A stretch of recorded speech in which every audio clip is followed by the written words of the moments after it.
Welcome, welcome, welcome. Have a seat and get cozy. This is On Cloud 9, the podcast hosted by your favorite newlyweds. I'm Chris. I'm Carolyn. And today we're talking about traveling as a couple. Yeah, we're getting into it, aren't we? Yeah, we are. Something that can cause fights, Some tension. some anger, tension, all sorts of things come with traveling. Unexpected things, which is not the best, right? Because traveling should be fun most of the time. Obviously, you travel for sad reasons sometimes, but most of the time traveling should be fun. But it can be a burden, tension-filled, and just not a good time sometimes. Yes. Depending on, everybody travels differently. Yeah, for sure. It's a learning process, I think, when you're traveling with somebody else, especially when it's outside of your family. True. When that's all you're used to. So. True. Yeah. Yeah. Our first vacation together as a couple was with another couple. Yeah. We went to Kansas to see the mighty Kansas Jayhawks. Yes, we did. In the mecca of college basketball. Allen Fieldhouse. Allen Fieldhouse. Yeah, that was fun. That was a fun weekend. There's nothing like that place. No. It's awesome. Yeah. So yeah, we went with some friends just for a quick weekend. I don't think we had any headbutting moments that trip. Mm-mm. It's hard as a couple if you're disagreeing. Well, at least for us, I think. I know some couples have no problem arguing in front of other people. Yeah. That makes me uncomfortable. Like if there's another couple on vacation arguing, and I'm like, man, go to your room and do it or something. Yeah. Like you're making me feel so uncomfortable. Yeah, like, maybe this isn't supposed to be for public knowledge, but yeah. Bickering or, getting sassy with each other or something like that in front of other people is one thing when you're on a trip, but like having a full-blown argument is a whole nother thing that should be done in private. True. Yeah, the bickering thing just kind of happens. I guess. It's natural. You're human, so it's that's just part of everyday life, and 99% of the time it's nothing besides, when you're around somebody 24/7, you get on each other's nerves. Yeah. Somebody needs to eat a Snickers. At that point, just have a snack, sit down for a minute, you'll be fine. Oh my gosh, we got 4 Snickers at the store the other day. We did. Buy 2, get 2 free. And we don't ever buy candy. We do not buy. We are not candy people at all. But the Halloween candy was out and it looked really good. Oh yeah, you wanted a fun size Snicker. Yeah, I just wanted a little one. And then we got to the checkout aisle and they were buy 2, get 2 free for the regular size.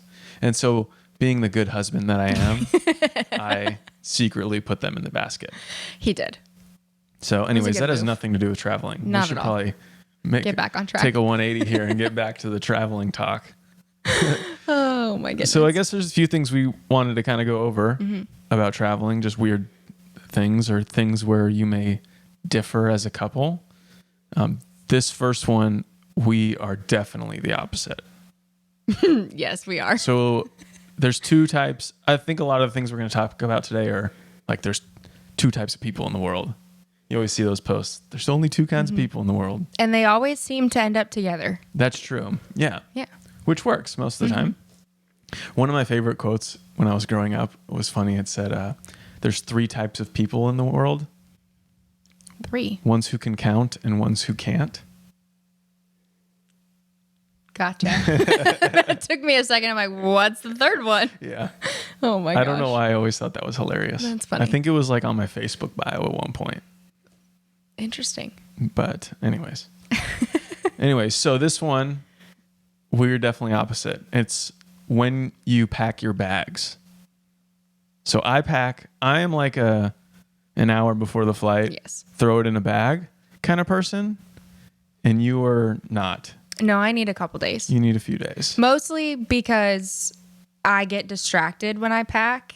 And so I'll start packing and then something else will come up and then I'll start doing that. And then I'm like, oh, wait, I have to pack. So then I'll go back to packing a little bit and then I get distracted by something else, or it's time to eat dinner, or I have to do some work. And then I'm like, oh, I have to pack. And then I go back to packing, and it's just a multiple day process. And then there's always laundry that has to be done, or, you have to pack 7 outfits for a 2-day trip just in case you go somewhere that you weren't planning on. So yeah.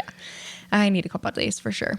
Yeah, I like to pack right before a trip. However, I will say I feel as though a lot of these, I'm almost a little bit of both. I feel like I'm just an odd person that way.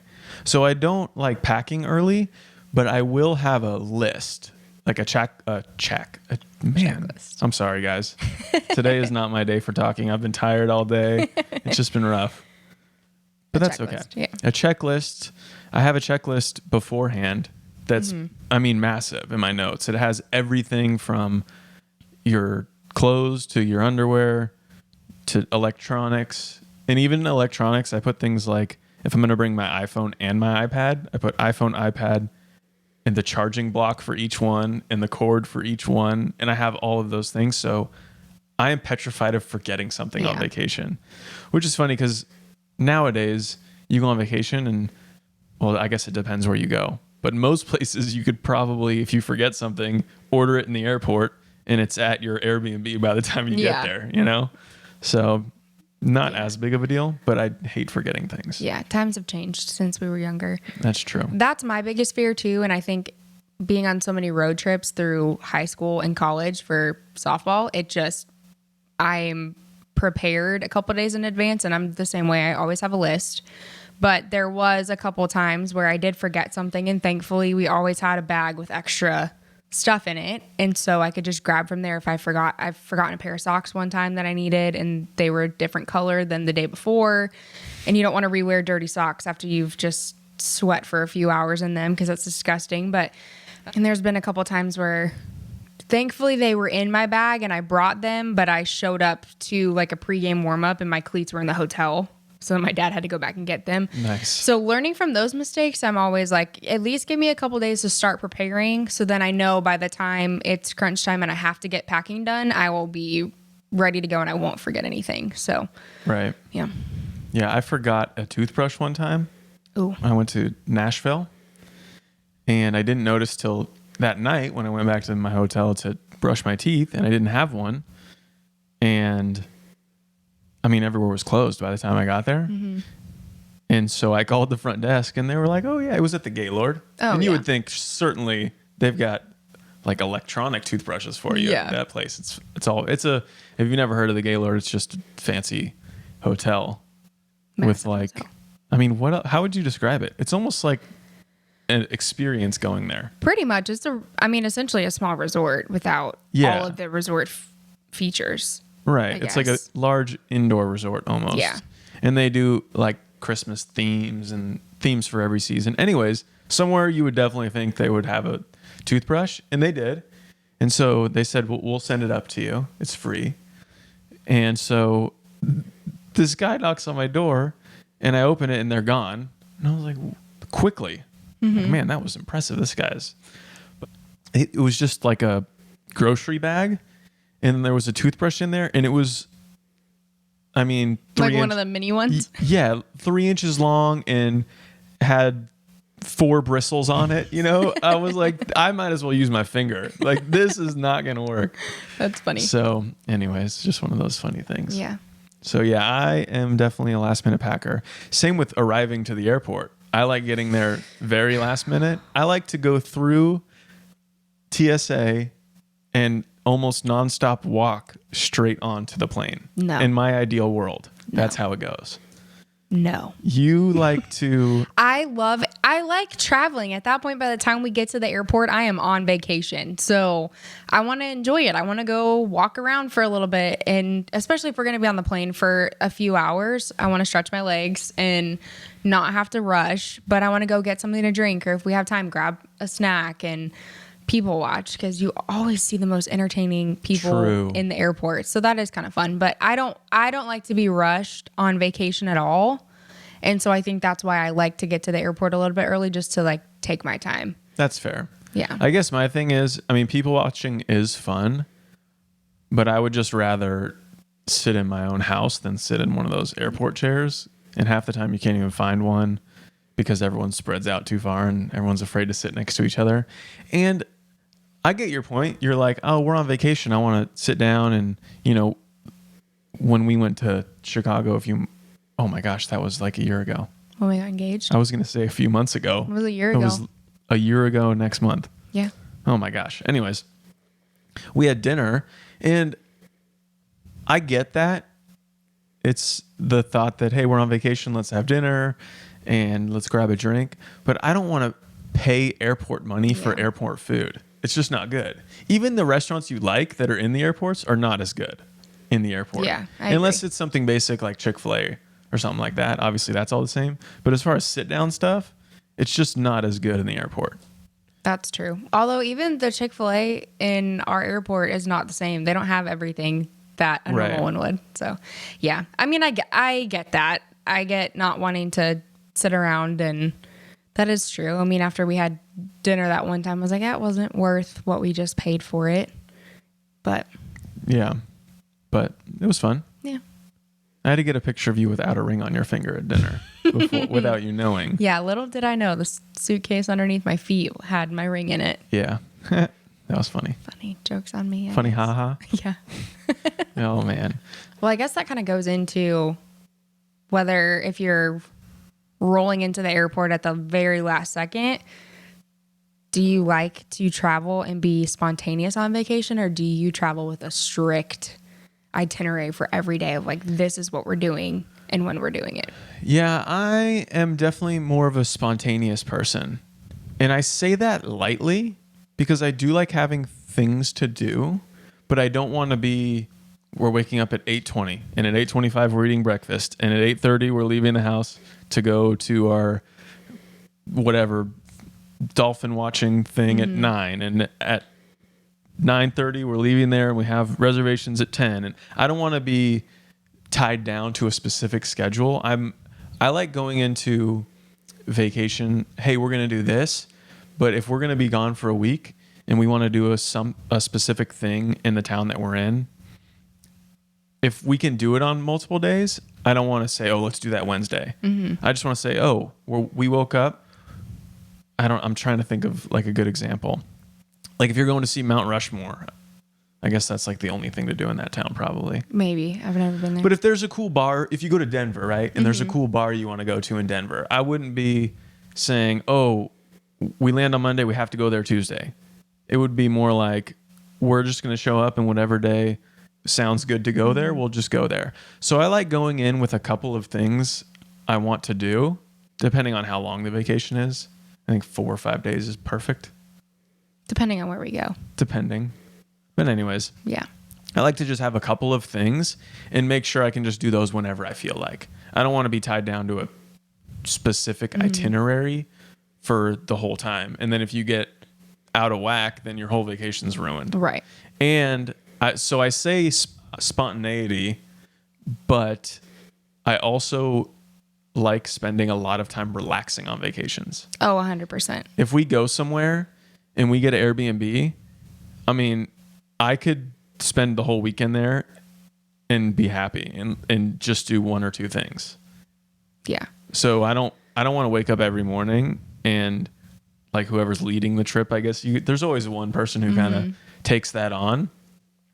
I don't want them to feel mad at me because I don't want to do something, or they want to wake up at 9 and go watch the sunrise or something. And I'm like, I'm sleeping in. Like, I'm on vacation. I'm not getting up early. I mean, if you want to go watch the sunrise one day or something, I could plan that out in my head and be ready for it. But every day, I'm not waking up at 9 a.m. every day on vacation. No shot. And I know some people love that. They're like, we got to get up. We're on vacation. We got to do as much as possible. Yeah.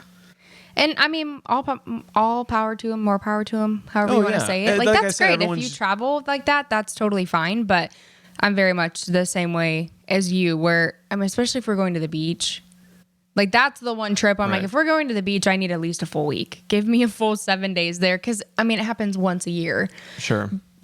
But there are some things when we go down there, like even last summer when we went, we wanted to go out to eat, or you guys had your fishing expedition where you had to go on a specific day for that, but you could pick and choose anywhere else that we went. Like if we wanted to go out to dinner one night, we're like, okay, well, we'll go out to dinner one night this week. And we just kind of played it by ear of how we were feeling and things. And that's where like I'm going on vacation because I need a vacation. I need a break. I need to rest. And I don't want to wake up at 8 or 9 o'clock. We tried that last year to go watch the sunrise on the beach, and then both of us slept in, and it was like 10 o'clock by the time we woke up, and we're like, oh, this is actually really nice. Like, we needed this rest. So it really just depends on where you're at, or if you're going somewhere new, I get wanting to have more of an itinerary where you want to go explore the new area that you're in, or go check out new restaurants or coffee shops, or little things that they have. But I'm very much like you, where I'd rather just make a list of some ideas or things that you would like to do and just see if you get to them. Right. Yeah. And we're sports people. So we will go places. And this is a funny thing about us. We love baseball. We're trying to go see all the stadiums. And we have been to 4 different stadiums since we've been together. And none of them anywhere near us. No. The closest one, like 3 states away in Colorado. Yes. This is so funny because we've got baseball right down the road, and we just never go. 30 minutes away and then a couple hours away. But that's the one thing that you kind of have to plan. Right. If there's a baseball game and you're going on Thursday, you got to go on Thursday. Right. So that's one thing that I'm cool with, because if I go on vacation and I can catch a ball game, that's fun. I'm going to do it for sure. Every time. Yeah. So once you get to your destination, Airbnb, hotel, whatever it may be, do you unpack your suitcase, or are you like a live out of your suitcase for the weekend kind of person? It depends on where we're going and how long we're there, truthfully. When we went on our honeymoon, we didn't have a dresser in our bedroom. So we did kind of have to live out of our suitcases on the floor, which was fine. That worked out just fine. But when we go somewhere and I'm there for a week and I'm in an Airbnb or a VRBO or whatever it is, or is it Vrbo? Airbnb, whatever the rental situation. I think it's VRBO. I know people call it Vrbo. I have no idea what it is. I've heard it both ways. So I'm totally making this up in my head. And maybe I'm right. But I think it stands for vacation rental by owner. online. By owner. Oh, by owner. Sorry, I didn't mean to interrupt you. Oh, you're good. You're probably right. This is so episode 2, and now I'm 2 for 2 on making up stupid things. I didn't think either one was stupid. Caught you off your toes. By the way, thank you for letting us know that was not a real totally phrase. Made up. But some people said they were going to use it. That's true. Which your made friends me had your feel back. that made me feel really good. Yeah. Like I made something dumb up, or I just made something up that wasn't real that I thought was, but then it became real. Now people are going to use it. Man. Trademark it. I should trademark it. Yeah. If we ever have kids and I'm going to tell them that I created that phrase, and they'll never believe me. Probably not. That's okay. Anyway, back to our topic. So I don't even remember what we were talking about now. If we're going, so for example, we went on our honeymoon. We were there for 4 days, 5 days. We got there. We unpacked the groceries and things that we needed to. But as far as our suitcases went, I opened my suitcase and got what I needed out of it and just left it. Like there was no reason to unpack it. Granted, we didn't have a dresser, so that made a big difference. But when we go to the beach, I don't touch anything. I don't get anything out of the car until I go say hi to the ocean first. That's just my thing. It's always kind of been tradition. It's my favorite place in the world. That's where I feel just the most rested and relaxed and the closest to God. And that's just been my thing. I don't touch anything. I don't unpack anything until I run down and say hi to the ocean. And then I go unpack. We always unpack groceries first, get all the food and everything unloaded from the cars, and then I will unpack my clothes and like hang things up if needed and things like that. I feel like that's probably the only trip that I actually unpack everything at once, so then I don't have to worry about it after that, and I can just go about going down to the water and things like that. But I don't think I even unpack in a hotel either. Really, I don't use the dressers in hotels. Yeah, I think most people probably don't. Yeah. So you like to, at least at the beach, you say hi to the beach and then you want to unpack so you don't have to think about that for the rest of the trip, because that's a long trip. Usually it's normally week, a full week. Yeah. So a full week, I think you definitely have to unpack. At least for me. I think the number is, man, it's tough. I would prefer to unpack most of the time, unless it's like a night. But if it's going to be 2 nights, 3 days, I mean, I would like to unpack. Now, our honeymoon, that was the one thing I was disappointed in, that we were kind of living out of our suitcases on our honeymoon, because there was no closet in that place. No. I think there was, but it was locked. It was locked. So they must have had personal stuff in there or something. That, I think all the cleaning, like the vacuum and everything were in there as well. So I think that's why it was locked. Yeah. But that was one thing about our honeymoon. I was, oh, dang. I wish I could unpack. And because I like to hang up my shirts so they're not all wrinkly from sitting in your bag. And that's just nice. And it's nice too, when you're on vacation, to make it feel a little bit like home. So by putting stuff in the dressers and hanging it up, it just makes it way easier to get your stuff, because you don't have to go 6 shirts deep to find the one you want, and then you pull that one out and all the other ones unfold with it. So I prefer to unpack it if I can, and if it's going to be more than a couple nights, I would say. Yeah, on our honeymoon, that whole situation was chaotic in that corner of the room, because it was just packing cubes and suitcases open and stuff everywhere at all times, and that was chaotic. Yeah, we had first got turned on to packing cubes and started using those. Thankfully, definitely we had them. Get some of those. They were awesome. Packing cubes are an absolute game changer, and I feel like I can fit way more in one suitcase now.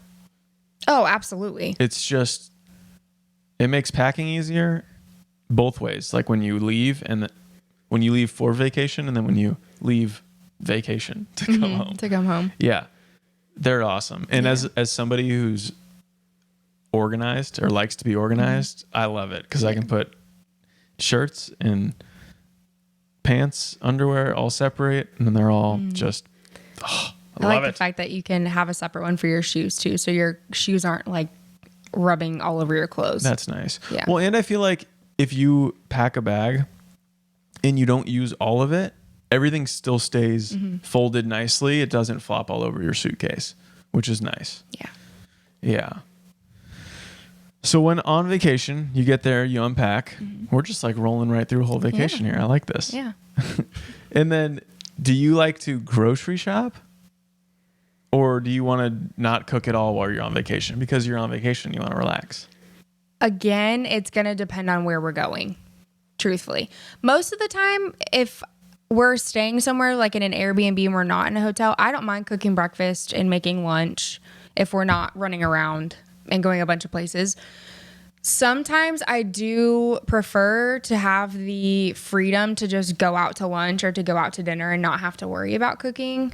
When we're at the beach, I don't mind cooking at all.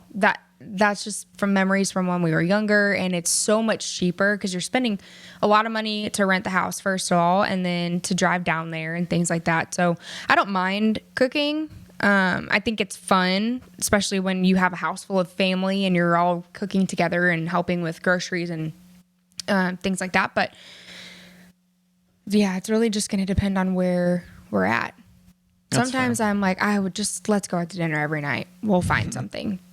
Yeah. But at the same time, I physically feel better when we can at least cook some of our own meals. And yeah, it definitely depends. I mean, if you're in a hotel, you can't really cook. Right. Well, some hotels you can. But I like when we went to the beach with your family, and your sister cooked one night, and then your parents cooked one night, and we cooked one night, which is fun because then you have 3 nights of meals, and it's kind of a surprise what everyone's making. Yeah. So then, I mean, if you're there for a week and 3 nights you cook, that's half your time. And I mean, going out to eat gets expensive. Very expensive. Especially if you're in like a hot destination place. I mean, eating out is pricey. Like $20 an entree or a meal per person. Yeah. And times a week. Yeah, we don't even have kids yet. I know. Imagine if you had kids and you had to go out with 3 or 4 kids and feed them. You got to find those kids eat free deals. Oh yeah, or like just get an adult meal and split it between all the kids. Yeah, but just get them like 1 fajitas for all the kids. And like, it's a good idea, actually. Yeah, yeah, it does add up. And the couple of times too when we were there, we ended up going out a few more times than we planned. And then we ended up wasting some of the groceries because it was a several hour drive home. And you could put it in a cooler, but a lot of it was like raw chicken and things like that. So we ended up, losing some groceries. So it kind of helps to be able to plan that out ahead of time at least. And I like the spontaneity of it, of just being able to pick a new place you've never been to and go out to eat. But it adds up. So definitely. Yeah, I think we're more spontaneous than super planners, which is why I said I'm kind of both things, because as far as like, I love lists and being organized. So I would think based on my personality that I would be more of a planner, like a strict itinerary kind of person, but I'm not. No. And maybe it's because that's how I am all the time. And so when I'm on vacation, I just want to not. It's another way to turn your brain off a little bit. So yeah. So when you get home, like from vacation, okay. I feel like this is a hot topic. Actually, what's that? Oh man, I forget their names. There's that Instagram couple. They're John and I forget her name. I think his name's John. I'm drawing a blank.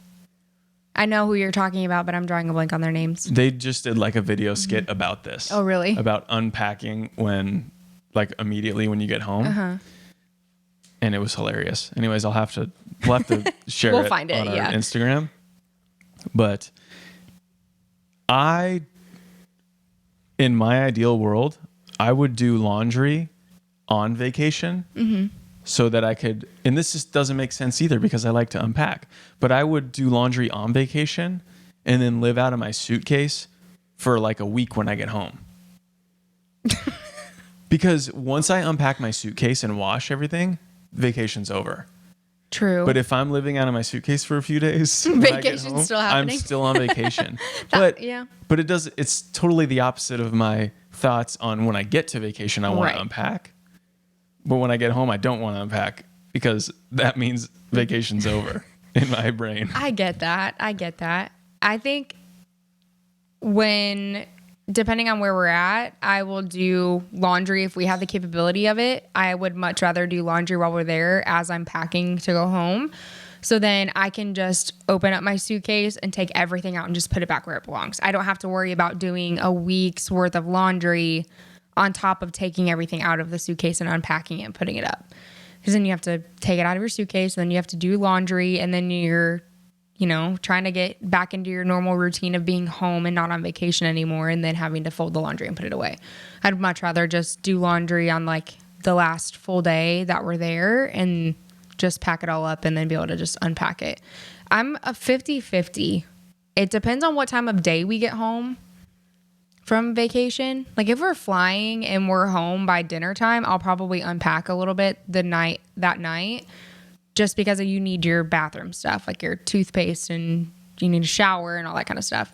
So I mean, at least unpack that. If we get home and it's like 10 o'clock at night, nothing is getting touched. I will take my bathroom bag out and unpack that, and I will go to bed and do the rest the next day. That's true. Yeah. Sometimes you land super late and then you have to go back to work or something the next day. And so you just want to get to bed. That's true. That's true. That, and when we drove home from the beach last year, we got home at like probably 9:30, 10 o'clock at night. And we'd been in the car for like 11 hours at that point. And I was like, I do not want to unpack anything. I just want to go to sleep. That's true. Yeah. Yeah. Yeah. I have a bonus item that's not on our list. Let's hear it. Okay. Another vacation thing. Okay. I feel like if you're married, you should talk about all these things. Oh, yeah, I agree. Because we have friends that vacation totally differently from each other that are married. And it's funny to hear them talk about it. Yeah. Because one of them's like, I don't want to do anything. And the other one's like, I want to do everything possible under the sun. And so I'm so glad that we vacation similarly. But it's also something good to talk about before you go on vacation with another couple. Oh, absolutely. Because if they do a lot of things and we want to be lazy, you just have to kind of tell them, hey, we want to just relax. And so, I mean, if you get Airbnb together or whatever, hey, you guys go do your thing. That's fine.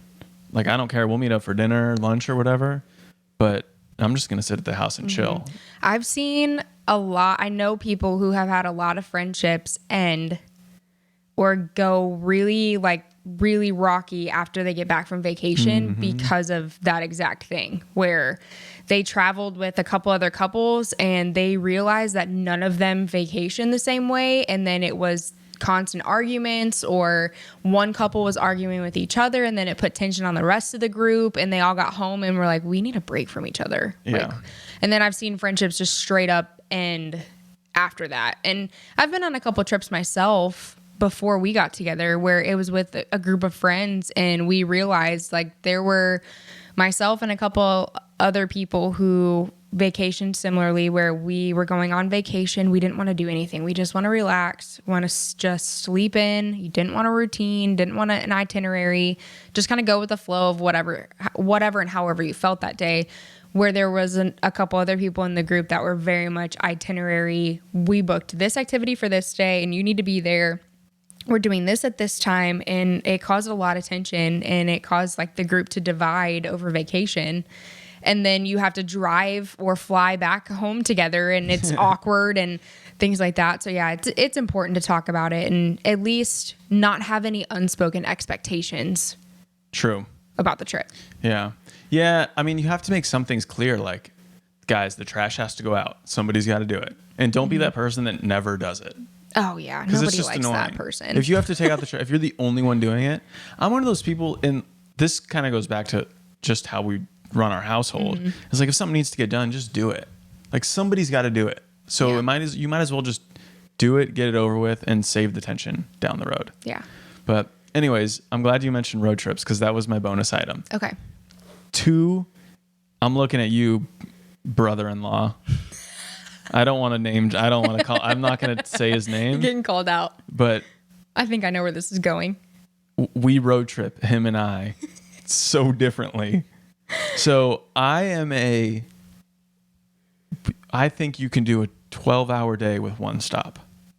And maybe 2. I think you're a little crazy. You should, okay, if I'm doing a road trip, we're stopping to fill up for gas. Unless we have pets. If there's pets in the car, you have to stop more often than that. But if it's just 2 people, we're stopping one time on a given day. I mean, maybe 2 if it's going to be a real long trip. But like, if we're going to Kansas, we're stopping once. We're stopping to get gas when we run out, and we're stopping to get food.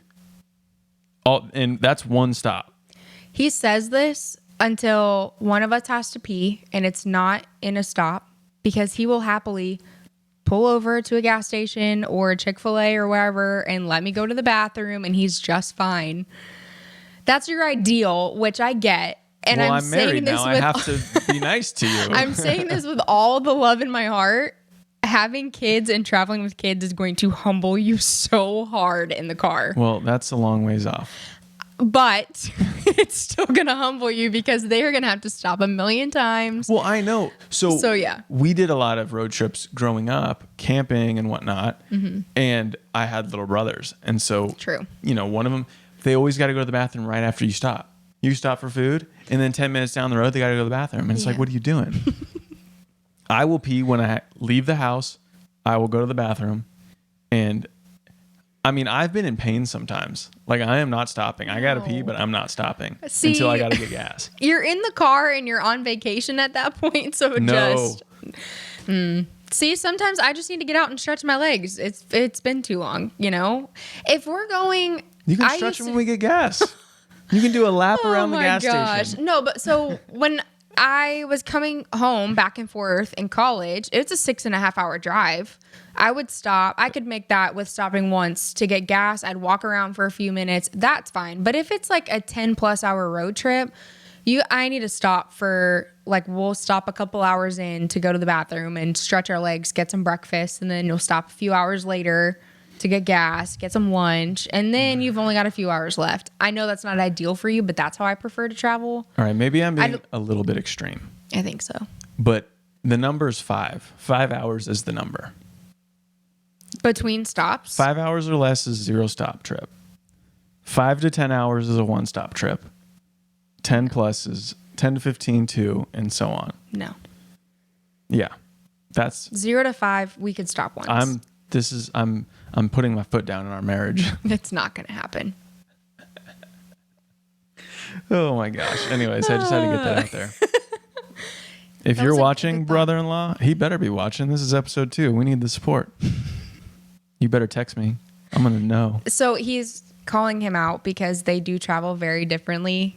He loves to. He's a stopper. Doesn't want to stop. The other one is a stopper. Likes to stroll around the gas station or get some food, go inside and order instead of going through a drive-through.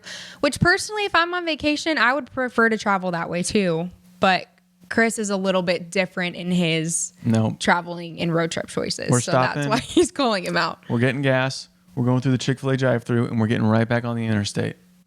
We are not eating food in the place. Yeah, I don't know why this got me so fired up. This got you heated. I love my family, my brother-in-law. I love him to death. He's a great guy. He just road trips wrong. Oh my gosh. Okay.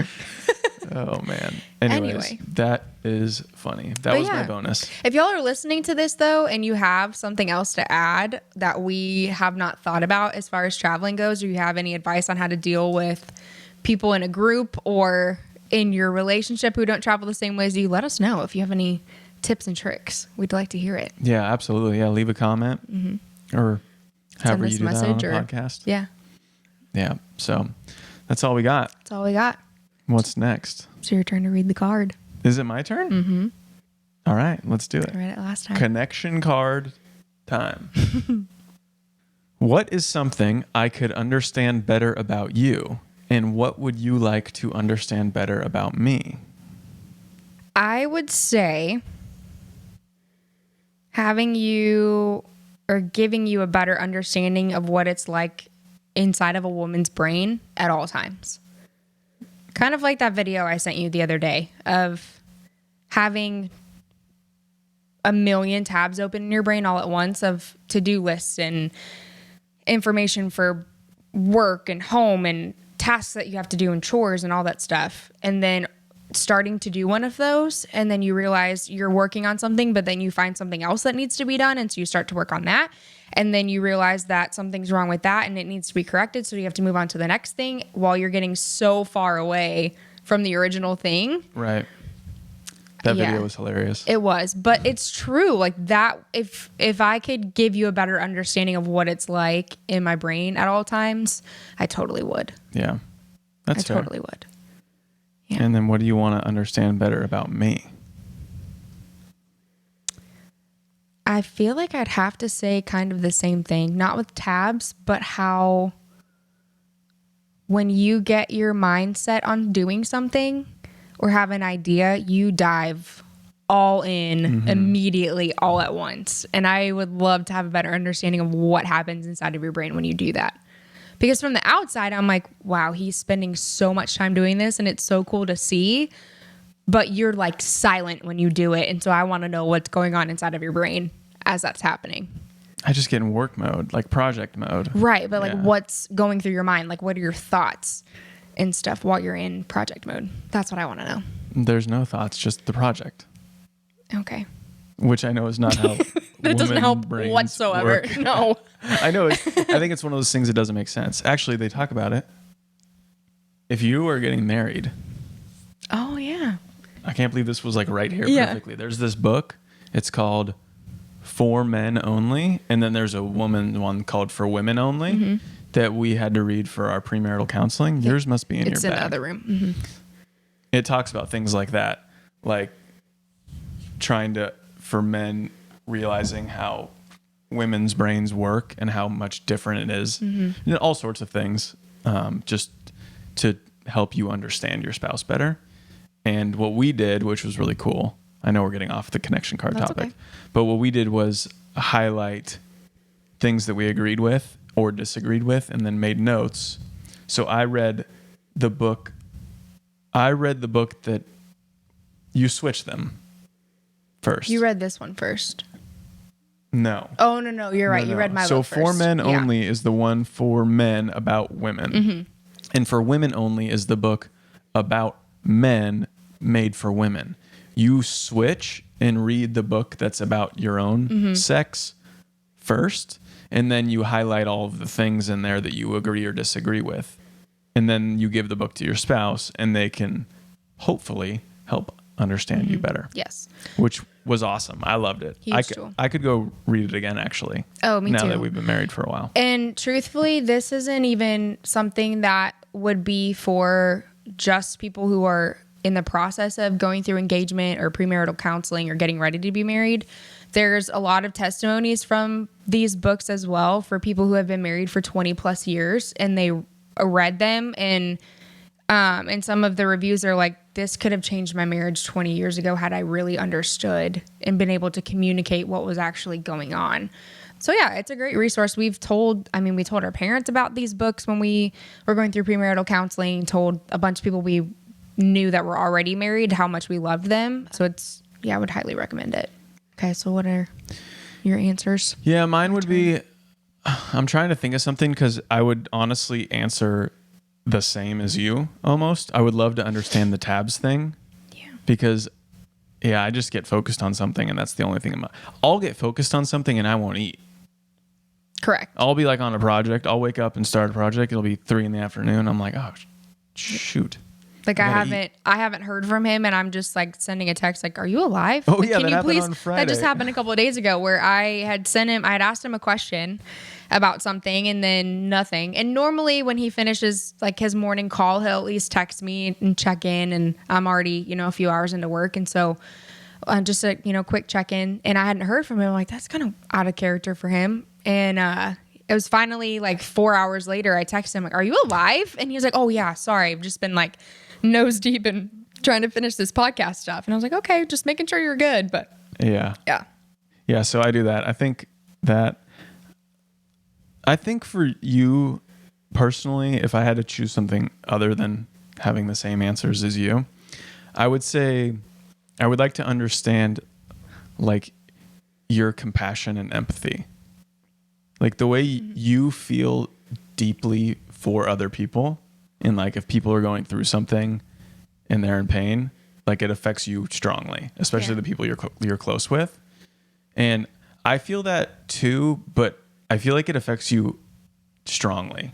Like you wear it on your sleeve. I can see it on your face now even. Yeah. Mm-hmm. So I don't know. I wish I could understand just how you feel so I could help you, I guess, better. Yeah.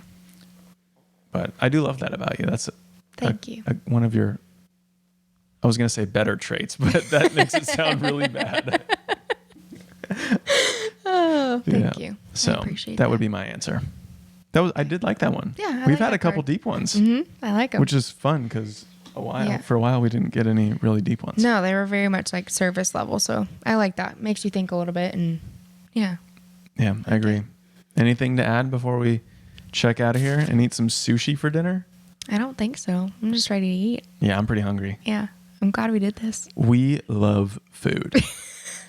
I'll tell you what, Carolyn, well, I say she makes fun of me because I do like food dance. If we're at a restaurant, the food's coming out, and I'm like, woo, let's go. It's one of my favorite things about you. I love food. I love your food dance. So anyways, again, if you made it this far, thank you for tuning in. We appreciate it. If you want to leave a review, comment, follow, depending on what platform you're on. We're on, if you want to watch video content, we're on Spotify and YouTube for video, and then audio pretty much anywhere you consume podcasts. Yes. And you can find us Instagram, Facebook, on Cloud9, all one word. But yeah, I think that's it. I think that's it. You want to close us out? Yeah. We'll see you next Tuesday. Bye. Bye.